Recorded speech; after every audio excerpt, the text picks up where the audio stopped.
I drove for 10 hours for Thanksgiving with my family. We didn't invite you, my mom said. Let's just pretend he's not here, Dad said while my sister nearly choked on a turkey laughing, and she told me to just leave. I smiled and told them to say goodbye to the $5,000 I promised to give them. Their faces quickly turned pale, and then Dad. Last Thanksgiving, I made the mistake of thinking things had changed. I packed my bags, gassed up the car, and drove 10 hours from Chicago to my parents' house in rural Pennsylvania. I didn't stop except once, somewhere in Ohio, for gas and a soggy burger. I thought it would be worth it. I hadn't seen her in a while, and even though the last few years had been weird between us, I wanted to believe that this time would be different. My sister Emily was about to start college, and a few weeks before the trip I told my mom on the phone that I wanted to help out. I'd been saving up and wanted to surprise her with $5,000 to cover her rent and supplies for her first semester. My mom barely responded to the call, just said okay, as if I'd offered to send her a greeting card. I should have picked up the tone, but I didn't. That's on me. I pulled into the driveway just as the sun was setting. Same old house white siding, peeling paint near the garage, wind chime on the porch making the same annoying metal-on-metal clink it's been making since I was a kid. I used my key and let myself in. The house smelled of turkey and stuffing. It felt normal for half a second. Then my mom turned from the kitchen, took one look at me and said, "We didn't invite you." No smile. No hello. Not even surprise. Just that flat, cold sentence, as if I were a neighbor who dropped by unannounced. My stomach sank, but I waited anyway, thinking maybe she was joking. She wasn't. My dad came out of the garage, wiping his hands with a rag. He looked at me, muttered, "Let's just pretend he's not here," and walked into the living room like I was some door-to-door salesman he didn't want to deal with. I just stood there in the doorway. No one said anything. My little sister Emily was at the dining room table, scrolling through her phone. She finally looked up, saw me, and immediately started laughing. She laughed so hard she almost choked on the snack she'd been eating. Then she said loud and clear, "Seriously, Jack, just go. I should have. I really should have. But I didn't drive 10 hours for that. Instead, I walked over to the living room and sat down on the same old couch I'd sat on 1,000 times before. They didn't even ask why I was there, didn't ask how I was doing. They just kept getting things ready for dinner as if I didn't exist. It wasn't until everyone was at the table that I spoke again. I didn't raise my voice or make a scene. I just stood at the end of the table and looked at each of them as they awkwardly chewed their first bites of turkey. I said, "Okay. Since I'm not really here, I'm just going to take back the $5,000 I was going to give you for Emily's rent." That was when it got quiet. I mean dead quiet. You could hear the old kitchen clock ticking. My mom froze. My dad slowly looked up. Emily stopped chewing and her eyes went straight to him, as if waiting for instructions. Then the performance began. My dad suddenly found his warm, supportive dad voice. The same voice he used a few months ago when he wanted to borrow money to fix the roof. My mom blinked as if she just remembered I existed. Emily sat back as if too shocked to speak. It would have been funny if it wasn't so pathetic. What they didn't know, what none of them had figured out yet, was that I hadn't come for Thanksgiving just to drop off money. I had recently inherited my grandfather's house, yes, this house, and I hadn't told them yet. But I was going to. I didn't tell them right away. I let them sit there for a while, letting that $5,000 hang in the air like it was the only thing holding the turkey together. My dad was already doing mental gymnastics, trying to back away from the whole "pretend he's not here" thing, while my mom started asking if I wanted a plate, suddenly remembering that she had raised a second child. Emily said nothing. She just kept pushing her food around, trying to act unconcerned, but I could tell she was panicking. She knew she couldn't afford the rent without this money. I'd promised to help her if she got in. No one else could. I sat down, not at the end of the table where they probably expected me to sulk, but in my grandfather's old seat, the head of the table. No one objected, just looked at each other like they weren't sure what I was doing. That's when I said it. "I've been meaning to tell you. Grandpa's house, this house, he left it to me." My mother blinked as if she hadn't heard me correctly. My dad dropped his fork. Emily stared, really stared. I pulled the official-looking envelope from my coat and put it on the table next to the mashed potatoes. It was the will, stamped and sealed, signed and dated. Grandpa had died a few months before, And in the silence of that grief, I'd gone to the reading alone. No one else in the family had bothered. They hadn't even gone to the funeral. They just sent their condolences like it was a bill. They had no idea that he had left everything to me. Not just the house. His savings, his car, some of his investments. He said in the will that I was the only one who looked after him, who really cared. You ignored him for years. I didn't. My dad started to get red in the face. He said it must have been a mistake. My mom said I had no right to hide it. Emily just muttered, "What the hell?" And that's when the first unexpected knock came. Literally. At the door. I thought maybe a neighbor had brought cake or something, but it wasn't. It was my cousin Brian. The one who hadn't spoken to me since we were teenagers because of a stupid fight over an Xbox. Brian looked around, noticed the tension hanging in the air like a mist, and then said, "Hey, I heard about Grandpa's will." My dad's head whipped around. My mom stood up. Brian walked in like he owned the place. Apparently someone in the family had seen the court notice about the inheritance and word had spread. He wasn't there to grieve. He was there to claim. That's when things really started to fall apart. Brian acted as if he owned the house the moment he walked in. No one invited him in. He didn't knock like someone visiting family. He just barged in, said hi to everyone like he lived there, grabbed a beer from the fridge, and dropped on the couch next to the same people who'd ignored Grandpa for years. He didn't even ask why the room felt like it was about to explode. He just looked around, grinned, and said, "Heard about the will." My dad froze in mid-bite. My mother flinched. Emily quietly asked him who told him. He didn't answer. He didn't have to. It only took one relative to see the probate filing and start whispering. That's how it works in my family. Someone dies and they circle around like they're waiting to pick the bones clean. Brian took a sip of his beer and asked if I'd be reasonable about it. I asked what reasonable meant to him. He said, "You know, not being selfish. Grandpa wouldn't want you hoarding everything." I said, "Grandpa specifically left everything to me because he didn't trust any of you." That shut him up for maybe 3 seconds. Then he launched into a speech about how the family should have equal shares, how he'd been planning to start a business, and this could be his chance. Said maybe we could sign something tonight. Real casual, like we were discussing who got the last piece of cake. My mom jumped in and said Brian might have a point. My dad, who 5 minutes ago didn't want me in the house, now asked if we could go over the terms of the will together, as a family. Emily, who had spent the last hour laughing at me and pretending I didn't exist, suddenly leaned forward and asked, "You're really not giving me the rent money?" I told them all the same thing, no. Then I stood up and said something I'd been waiting to say for years. I am not visiting. I live here now. This house is mine. Legally. Completely. There's no sharing. No checking. No discussions. You're all guests. Brian laughed. Like a real belly laugh. He said, "Yeah, okay, Jack. You really think you can just walk in and act like the king?" I pulled out my phone, pointed the screen at him, and told him that the county sheriff was a tap away. I asked if he wanted to explain to them why he was drinking beer in a house he didn't own, wasn't invited to, and had no business being in. His face changed instantly. He stood up and said I was power tripping, that I'd regret turning my back on blood. I told him he already had. Then I opened the front door. He left. My parents were dead quiet now. My mom started with her calm, trying to sound nice voice. She asked if maybe we could all sit down and talk about things later, after dinner. Maybe I needed to rest after the drive. Maybe I was just tired and not thinking clearly. That's when I delivered the real blow. You have 1 week. 7 days. After that, I want you out. My dad looked like I'd hit him in the face with a turkey. My mom started asking where they were going. I said I didn't know and I didn't care. Emily said, "You kicked your own family out?"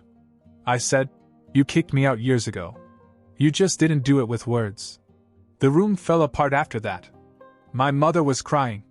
My father stormed into the garage and slammed something. Emily accused me of ruining everything, said I was being dramatic, said she'd tell everyone in the family how cruel I was. I told her to go ahead. She had no idea what was coming. None of them did. The house was only the beginning. They didn't pack right away. That first night, they acted like I was bluffing. My dad sat in the living room with the TV playing football and pretended I hadn't said anything. My mother washed the dishes quietly. Emily locked herself in her room and didn't speak to me for the rest of the night. But the next morning, things started to change. I changed the Wi-Fi password, removed her name from the utility bills, turned off the heat in every room but mine. Every click on the thermostat now did nothing for them. They noticed. My dad knocked on my door around noon and said we needed to talk. I told him to email me. He didn't laugh. 2 days later, I noticed something odd. The safe in the master bedroom, Grandpa's old combination safe that had been there since the 80s, was open. I hadn't touched it since I arrived. Inside it was empty. Every document, every envelope, every coin and collectible that had been there when Grandpa died was gone. I asked my mother about it right away. She said Grandpa must have cleaned it out before he died. I called her a liar. That night I received a message from my cousin Laura. She wasn't close to any of us, and I hadn't seen her in years, but she messaged me on Facebook out of the blue. Said she needed to clear her conscience. She said that 2 weeks before Grandpa died, my mom called her in a panic and asked if she still had the keys to the safe. I didn't even know Laura had keys. Grandpa must have given her one years ago when she helped him with errands. Apparently my mom borrowed them, let herself in, and cleaned out the safe before anyone knew Grandpa was sick. She told Laura it was just some old paperwork, and not to tell anyone. So that was it. They robbed the man as he was dying, then tried to pretend that none of it ever happened. I didn't answer Laura right away. I sat on the message all night, just staring at it. The next morning, my phone buzzed again. This time it was a text message from an unknown number. Don't be stupid. Family is family. No name. But I knew it was Brian. The word had gotten out. They were circling again. That night I went to the garage where my dad was smoking in silence. I asked him directly what he had taken from the safe. He looked me in the eye and said he didn't know what I was talking about. So I said, fine. If he didn't know what I was talking about, he wouldn't mind me changing the locks. The next morning the locksmith came. I changed every lock on every door, including the garage, the back door, even the shed.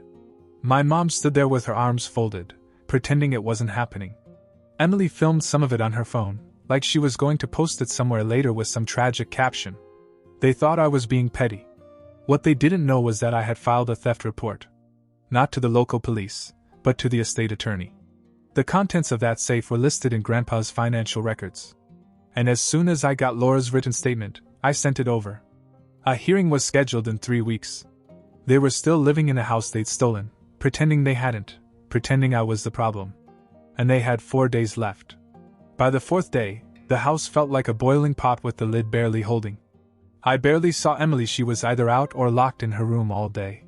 My father stopped pretending to be calm. He was stomping around the house, slamming cabinets, leaving the garage door open every night like some kind of passive-aggressive war tactic. My mom, meanwhile, got quiet. Too quiet. That was the suspicious part. Then came the knock. This time it was my Aunt Carla. She lived 2 towns over and had never visited in the 10 years since I'd moved out. She stood on the porch in a fur-lined coat and those expensive boots she only wore to funerals. She didn't ask to come in, just pushed past me and went straight into the kitchen as if it were still 1997. My mom and dad came out quickly, clearly expecting her. That told me enough. Carla had always been the one they turned to when they needed to fix something, like the time Emily crashed my dad's truck in high school and they pinned it on me, and Carla convinced me to keep quiet.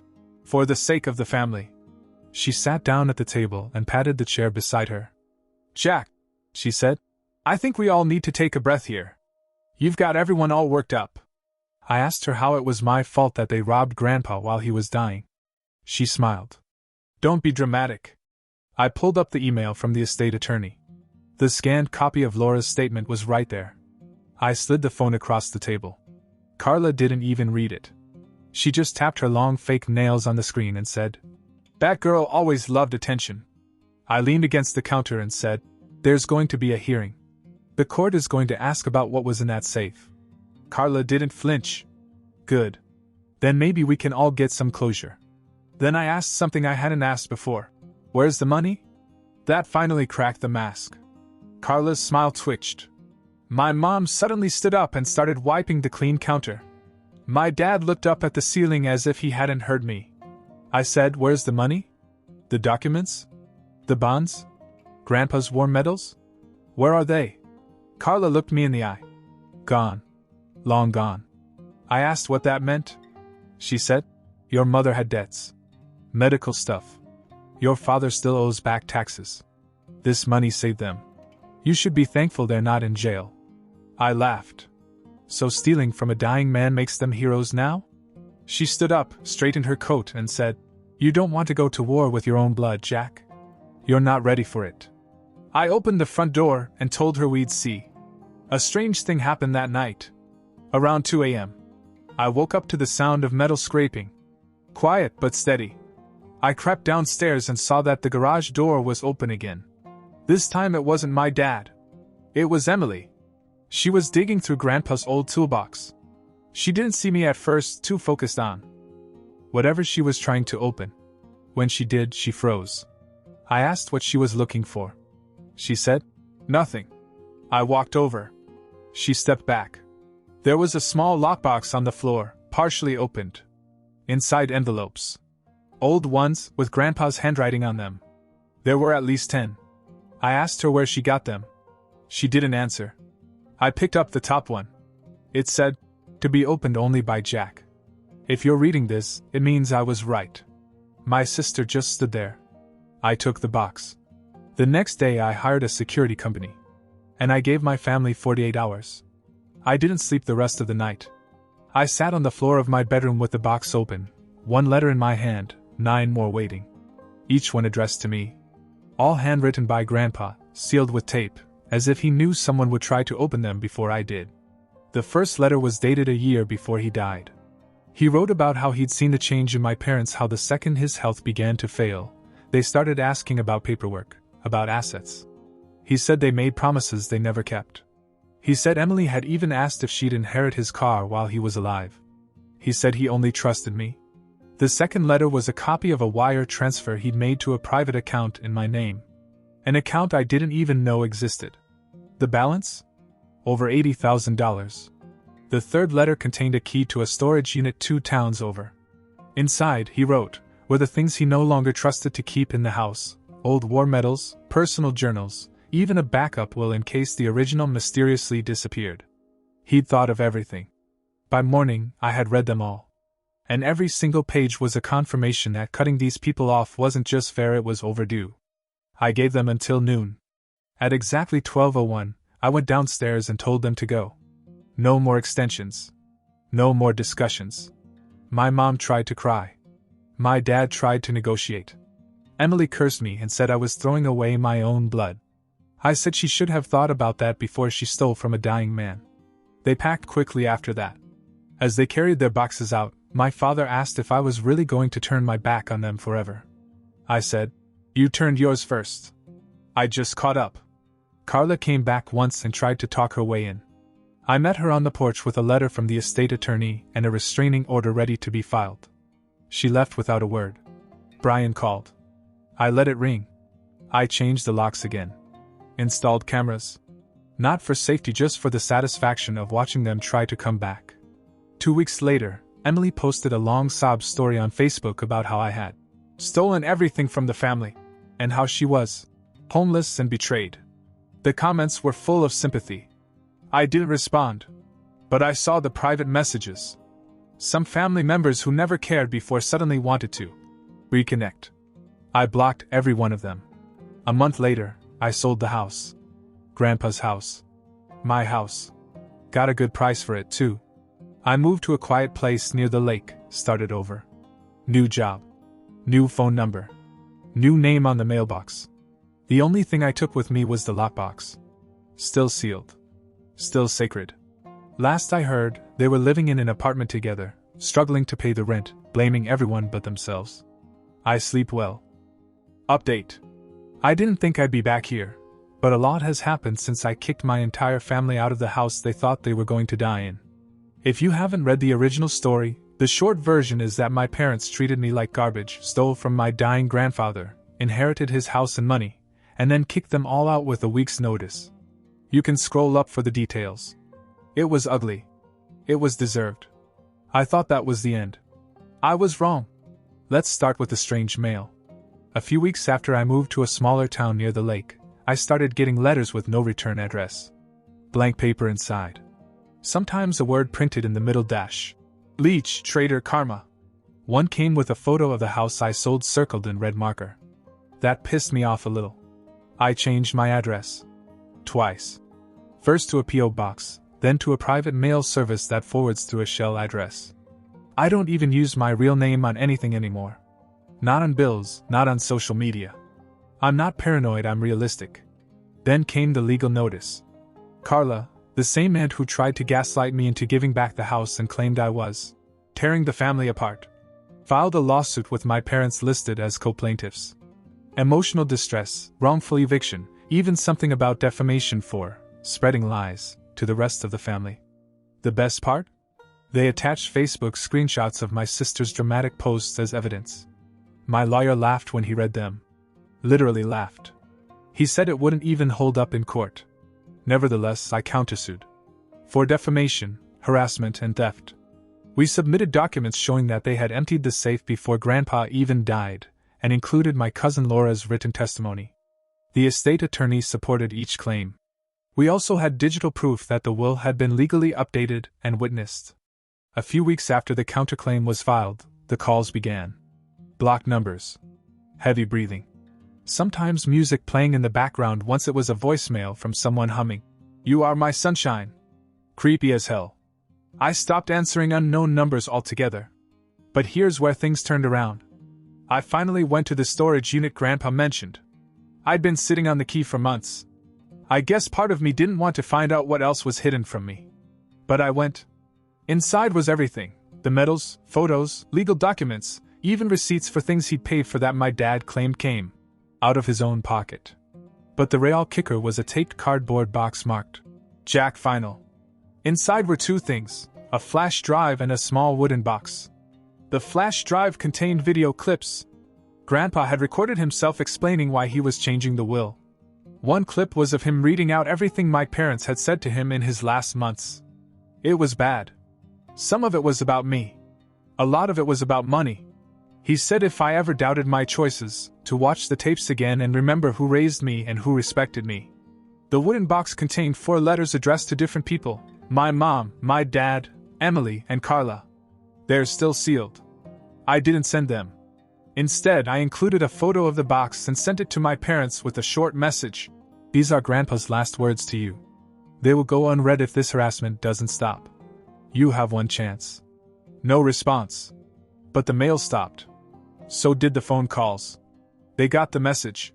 The house is long gone. Sold to a quiet couple with 2 children. I left them a letter too.